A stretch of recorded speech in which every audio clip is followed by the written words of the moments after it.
Jamais la perspective d'une troisième guerre mondiale n'a semblé aussi palpable. Vladimir Poutine menace désormais ouvertement d'utiliser l'arme nucléaire et son ministre de la Défense a déclaré ce mercredi qu'une troisième guerre mondiale serait nucléaire et destructrice. Autant vous dire que dans ces conditions, la réponse occidentale à l'invasion russe de l'Ukraine devient extrêmement délicate. Chaque mot est pesé. Chaque décision peut avoir de graves conséquences. Nous vivons un moment de très grande tension diplomatique. L'OTAN, l'alliance occidentale, ne peut pas intervenir militairement pour venir en aide aux millions d'Ukrainiens sans rentrer dans une escalade dangereuse pour le monde entier. Depuis le début, les Occidentaux sont extrêmement clairs sur ce point. Il n'est pas question d'aller sur le terrain en Ukraine malgré les demandes désespérées des Ukrainiens. Якщо ви в Європі маєте бойовий досвід і не хочете дивитись на нерішучість політиків, ви можете вже прибути до нашої держави і разом з нами захищати Європу. Please save Ukrainian men, women and children. Helena, I can hear it in your voice. Innocent I mean, this is a... citizens. Block Russia from SWIFT. I beg you. Please save our people. Another dozen of people and maybe hundreds of people might be murdered tonight. We must stay united against this aggression, against Russian aggression. Don't let it happen, continue happening in Ukraine. Don't let it happening in Europe and eventually in the world. United we're strong. Support Ukraine. Thank you. Mais on ne peut pas rester sans rien faire. Alors que reste-t-il? Les sanctions économiques qui ont beaucoup été mises en avant ces derniers jours. En quoi consistent ces sanctions mises en place par l'Union européenne et les États-Unis exactement? Sont-elles vraiment efficaces? Peuvent-elles dissuader Vladimir Poutine? Réponse tout de suite dans cette émission économique spéciale Ukraine pour Blast.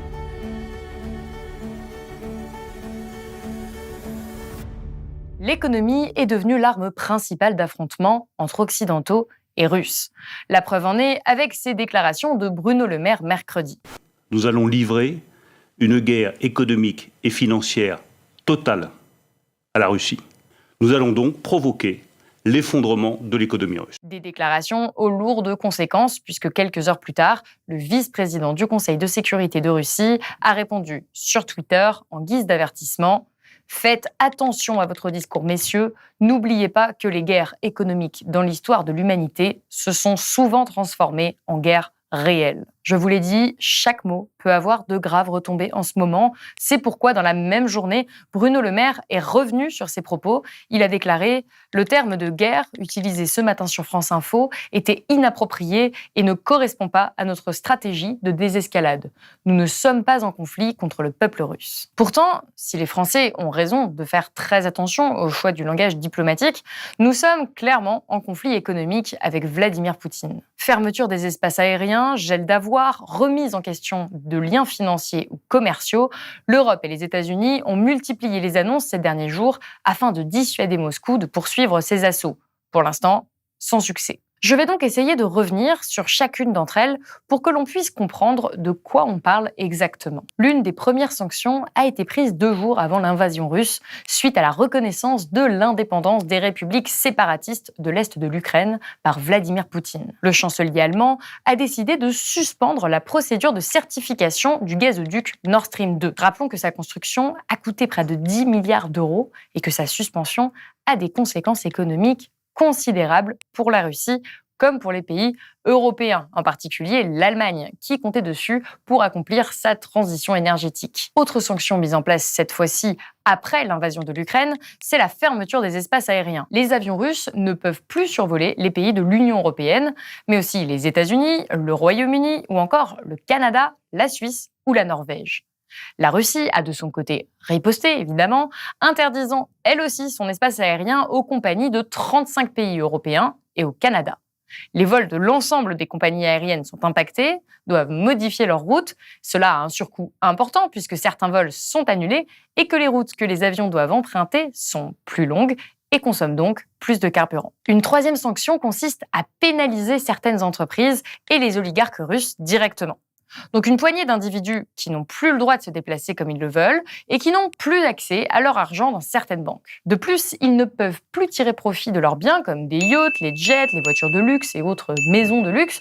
Mais attention, ça ne veut pas dire qu'on leur confisque. Concrètement, les avoirs gelés restent dans une sorte de zone grise jusqu'à ce que les sanctions soient levées, même si le gouvernement dit qu'il essaiera de transformer ce gel en saisie. J'ai mis en place au ministère de l'économie et des finances une task force qui comprend la direction générale des finances publiques, les services de renseignement financiers et les douanes pour repérer l'ensemble des oligarques russes qui se trouveraient en France, leurs biens, leurs avoirs, pouvoir les geler et pouvoir les saisir. Autre problème, personne n'est vraiment capable de quantifier l'ensemble des avoirs et actifs européens détenus par les élites russes visées. De plus, la plupart des politiques et oligarques de premier plan dissimulent leur patrimoine financier et immobilier en recourant notamment à des montages financiers. Très difficile, donc, de les identifier. Cet article du Monde explique que Vladimir Poutine en personne ne détient quasiment aucun patrimoine en son nom propre, alors qu'il est considéré comme l'homme le plus riche du monde. De nombreuses enquêtes de médias et d'ONG ont démontré qu'il s'appuyait sur des personnalités de son entourage pour détenir ses propriétés immobilières et financières à sa place. Autre sanction qui risque cette fois-ci de faire plus de mal à l'économie russe, les sanctions imposées aux banques. La Banque centrale de Russie dispose de près de 640 milliards d'euros de réserves en devises et en or, ce qui lui permet d'intervenir en soutien du rouble, la monnaie russe, qui se déprécie déjà fortement. L'objectif des Occidentaux, c'est donc d'empêcher ce soutien en empêchant la Banque centrale d'acheter des roubles sur les marchés.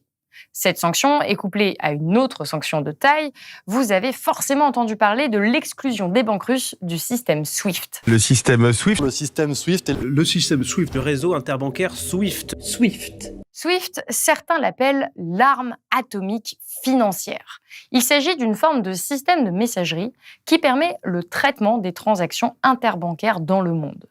200 pays l'utilisent, dont la Russie. Au tout début de la guerre, les Européens ne souhaitaient pas utiliser ce réseau comme sanction, mais ils ont fini par céder partiellement. C'est important pour les Ukrainiens, ça faisait partie effectivement de leur demande quand ils disaient aux Occidentaux de faire plus, de mettre davantage la pression sur Moscou. Clairement, le fait d'exclure la Russie donc de cette plateforme interbancaire SWIFT est très bien accueilli. L'Union européenne a donc débranché 7 banques russes du système financier international SWIFT. Concrètement, ça veut dire que si moi je veux virer de l'argent à Moscou, normalement je le dis à ma banque, qui elle envoie un message à la Banque de France, qui elle envoie à son tour un message à la Banque centrale de Russie, qui va l'envoyer, elle, à la banque russe à laquelle je veux envoyer mon argent.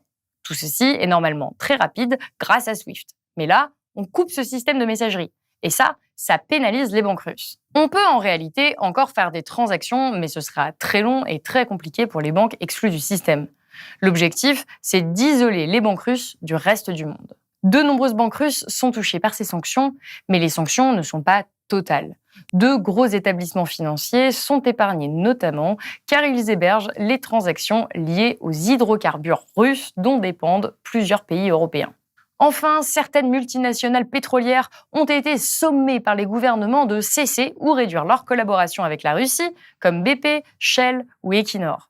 Le groupe Total Energy en France, lui, refuse pour l'instant de s'impliquer et il n'y a pas été contraint par le gouvernement français. Le problème principal lié à ces mesures, c'est justement la dépendance européenne au gaz russe. En dépit de la crise actuelle, la Russie continue aujourd'hui d'injecter via des pipelines ce combustible fossile à l'Europe, car une bonne partie de notre énergie provient de la Russie. Difficile donc de complètement sanctionner ce pays sans se tirer une balle dans le pied. Rien que la suspension de Nord Stream 2 pourrait coûter 2 milliards d'euros à Engie par exemple, et le coût est bien plus élevé pour l'Allemagne puisque 40% du gaz allemand est acheté directement à la Russie. Dans ces conditions, les sanctions pourraient bien avoir un coût exorbitant pour les Européens qui cherchent donc des alternatives en urgence. Au point que l'Allemagne, qui était pourtant censée sortir complètement du nucléaire, vient de faire sauter un tabou. Le pays envisage carrément de prolonger la durée de vie de ses 3 dernières centrales en activité. Mais les évaluations des répercussions sur nos économies à nous sont encore un peu floues. Étant donné que ces sanctions n'ont jamais été prises, personne ne peut encore dire avec précision quelles conséquences cela aura. On pense que la croissance en Europe pourrait être réduite, mais ce sont surtout les coûts de l'énergie, du blé et de certains métaux qui risquent d'augmenter et faire augmenter l'inflation en Europe de manière générale. Alors, au vu du coût que cela a, notamment pour les Européens, ces sanctions en valent-elles vraiment la peine? Il faut réaliser avant toute chose que ces sanctions sont inédites. Le fait que la Suisse, notamment, sorte de sa neutralité pour se joindre aux sanctions est extrêmement rare. Les répercussions sur la Russie sont pourtant bien réelles, notamment pour la population, puisque l'annonce de ces sanctions a provoqué un choc financier majeur. Il y a probablement dans l'idée des Occidentaux la volonté de retourner le peuple contre Vladimir Poutine par l'économie, en leur faisant vivre une situation économique difficile pour que ceux qui soutiennent Vladimir Poutine réfléchissent sur ce thème. Concrètement, on a quand même vu... moi j'ai parlé avec des gens à Moscou hier, il n'y a pas de réelle panique. Au sens où les gens chercheraient à retirer toutes leurs économies des banques, etc. Mais il y a une inquiétude très très vive et on a vu des files d'attente au guichet des banques depuis ce week-end. Dans un premier temps, c'était pour essayer de retirer des devises, mais ils ne peuvent plus. Et maintenant, ce que les gens cherchent à faire, c'est mettre un petit matelas d'épargne chez eux, de précaution. Après, les effets vont être lents et douloureux pour la population russe, comme pour toute l'économie russe. Et puis, cette situation va inévitablement plonger la Russie en récession. Personne ne remet en cause l'ampleur des sanctions, mais pour certains, elles sont encore trop faibles, et les Occidentaux pourraient aller encore plus loin. Il reste une marge de manœuvre, comme l'explique Olivier Dorgan. Il y a 2 dernières mesures de sanctions qui n'ont pas été prises. La première, ce sont des sanctions qui ont trait effectivement au secteur gazier, vous le disiez tout à l'heure. Le secteur gazier, les imports ne sont toujours pas interdits au niveau européen. On pourrait envisager notamment au fur et à mesure de la sortie de l'hiver des sanctions sur ce secteur qui viendraient considérablement appauvrir la Russie qui dépend très fortement de ses exports de gaz et de pétrole. Ça, c'est la première série de sanctions. Et la deuxième série, ce serait de complètement déswifter l'économie russe. On sait qu'aujourd'hui, les premières banques russes qui vont être sorties de SWIFT vont être annoncées, mais on pourrait envisager de faire un blocus total de SWIFT et interdire à tout le système bancaire russe d'avoir accès à ces services de messagerie. À l'époque de la montée des tensions, il y a 15 jours, l'ambassadeur russe en Suède disait par exemple n'en avoir rien à foutre des sanctions occidentales en cas d'invasion de l'Ukraine. Pour Alain Bauer, professeur au CNAM, ces sanctions ne peuvent pas être efficaces. Est-ce que ces sanctions économiques sont efficaces? Ça ne marche jamais. Jamais. L'arme économique n'a jamais fonctionné. Ou alors, 10 ans, 20 ans plus tard, en Afrique du Sud, et encore, avec la bonne volonté d'une partie de l'établissement sud-africain. À l'usure, quoi, mais pas de manière immédiate. Mais ça n'est jamais immédiat. Et donc, je ne crois pas que ça soit immédiat. Je pense que le signal était plus de la com que de l'efficacité, que ce sont des indications pour les grandes fortunes russes qu'il va peut-être falloir changer de camp, mais sur le moment...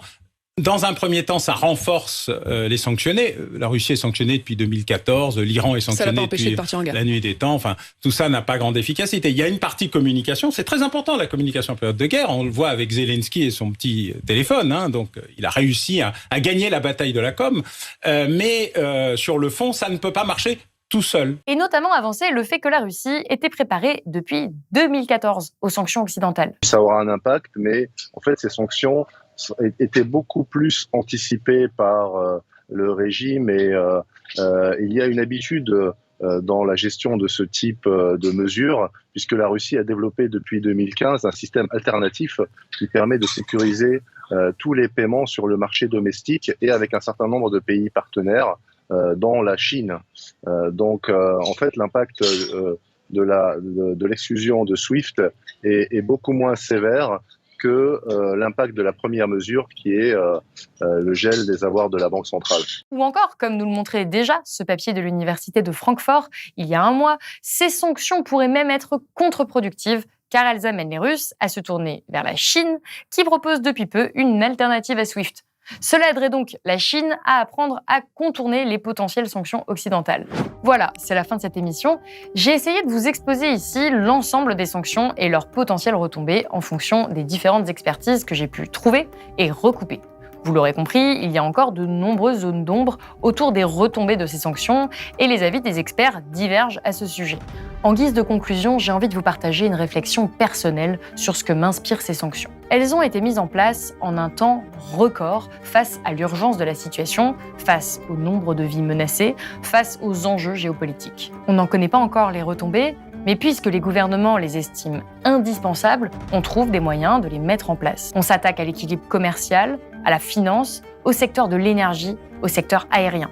Ce sont des mesures vraiment importantes. Et si on s'arrête 2 secondes et qu'on retourne en arrière, ce sont des mesures qu'on nous a souvent présentées comme impossibles à mettre en place. Pourtant, nous avons été capables de les appliquer à l'échelle internationale en quelques jours, car nous nous sentons menacés. Ce sont ces mêmes secteurs qui devraient pourtant être transformés dans le cadre de la transition écologique. Il y a quelques jours est sorti le nouveau rapport du GIEC, décrypté par Paloma Moritz, si vous voulez en savoir plus. Et ce rapport nous explique que plus de la moitié de l'humanité vit dans une zone de danger. Les conflits et graves problèmes qui vont découler de la catastrophe environnementale sont imminents et nous menacent directement. Peut-être que si nous prenions la catastrophe environnementale avec le même sérieux que la crise en Ukraine, nous pourrions trouver des solutions avant qu'il ne soit trop tard. Enfin, dites-moi en commentaire quel aspect du conflit vous aimeriez que je décrypte dans ma prochaine émission. Je traiterai celui qui reviendra le plus. Je vous rappelle que Blast ne vit que grâce à son audience. Donc si vous le pouvez, soutenez-nous financièrement sur blast-info.fr. Et moi je vous dis à bientôt.